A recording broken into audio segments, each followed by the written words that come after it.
سورۃ الفیل، سورت نمبر 105۔ شروع کرتا ہوں اللہ تعالیٰ کے نام سے جو بڑا مہربان نہایت رحم والا ہے۔ أَلَمْ تَرَ كَيْفَ فَعَلَ رَبُّكَ بِأَصْحَابِ الْفِيلِ؟ کیا تو نے نہ دیکھا کہ تیرے رب نے ہاتھی والوں کے ساتھ کیا کیا؟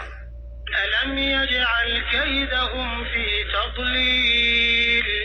کیا ان کے مکر کو بیکار نہیں کر دیا؟ وَأَرْسَلَ عَلَيْهِمْ طَيْرًا أَبَابِيلَ؟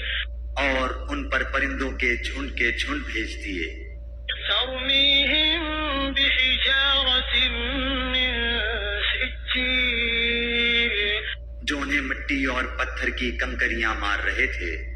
فَجَعَلَهُمْ كَعَصْفٍ مَّأْكُولٍ؟ بس انہیں کھائے ہوئے بھوسے کی طرح کر دیا۔